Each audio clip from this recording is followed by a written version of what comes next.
জাতীয় সংসদে নিজ দলের বিরুদ্ধে ভোট দিতে পারেন না এমপিরা। এতে দলের ভুল সিদ্ধান্তকেও মানতে বাধ্য থাকেন তারা, নইলে সংবিধানের ৭০ অনুচ্ছেদ অনুযায়ী ওই সংসদ সদস্যের পদ বাতিল হতে পারে। দীর্ঘদিন ধরে তাই এই অনুচ্ছেদ সংশোধনের দাবি ছিল। মঙ্গলবার জাতীয় ঐকমত্য কমিশনে সংবিধানের ৭০ অনুচ্ছেদ শিথিলের পক্ষে মত দেন রাজনৈতিক দলগুলো। আস্থা ভোট ও অর্থ বিল ছাড়া বাকি সব ক্ষেত্রে সংসদে নিজ দলের বিরুদ্ধে স্বাধীনভাবে ভোট দেওয়ার সুযোগের কথা বলেন তারা। রাজধানীর ফরেন সার্ভিস একাডেমিতে ঐকমত্য কমিশনের সাথে দলগুলোর দ্বিতীয় পর্যায়ের অসমাপ্ত এই আলোচনা শুরু হয় বেলা ১১টায়। যোগ দেন বিএনপি, এনসিপি সহ বিভিন্ন রাজনৈতিক দলের প্রতিনিধিরা। সারাদিন যুক্তিতর্ক উপস্থাপন করেন তারা। তবে এদিন ছিল না জুলাই গণ অভ্যুত্থানের অন্যতম অংশীদার বাংলাদেশ জামায়াত ইসলামী। নেতারা বলেন, সংসদে ৪ স্থায়ী কমিটির সভাপতির পদ পাবে বিরোধী দল। সংরক্ষিত ১০০ নারী আসন নিয়েও একমত দলগুলো, কিন্তু এর নির্বাচন প্রক্রিয়া নিয়ে সিদ্ধান্ত এখনও চূড়ান্ত হয়নি।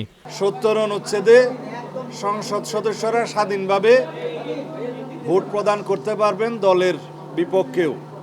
আস্থা ভোট এবং অর্থ বিলের বিষয়টি জাতীয় সনদে উল্লেখ থাকবে, সবাই স্বাক্ষর করতে পারবেন।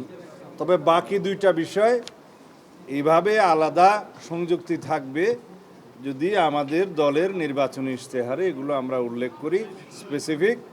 সেই ক্ষেত্রে আমরা যদি দায়িত্বপ্রাপ্ত হই তখন আমরা এই দুইটি বিষয়ও এখানে সংযুক্ত করতে পারব। মৌলিক সংস্কারে আশাবাদ জানান অন্যান্য দলের নেতারা। অনেকেই যৌথ স্টেটমেন্ট বিষয়ে আপত্তি প্রকাশ করেছেন।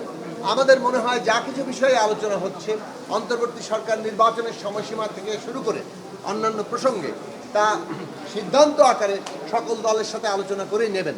সংসদে নারীর আসন কিংবা নারীর প্রতিনিধিত্ব নিশ্চিত করার ক্ষেত্রে ১০০টি আসন সংরক্ষিত করার বিষয়ে সব রাজনৈতিক দলই কিন্তু একমত হয়েছে।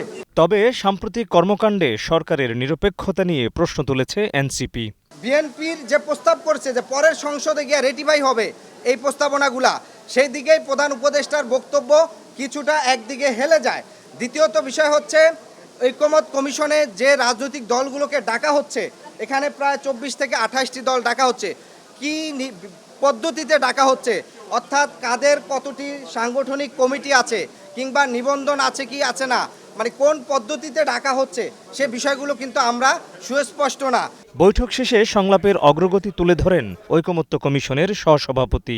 জাতীয় সংসদের যে স্থায়ী কমিটিগুলো আছে সেগুলোর মধ্যে এই ৪টি কমিটি সহ জনগুরুত্বপূর্ণ বিষয় সংক্রান্ত কমিটিগুলির সভাপতির পদ আসনের সংখ্যানুপাতে বিরোধী দলকে প্রদানের ব্যাপারে সকলেই একমত হয়েছেন।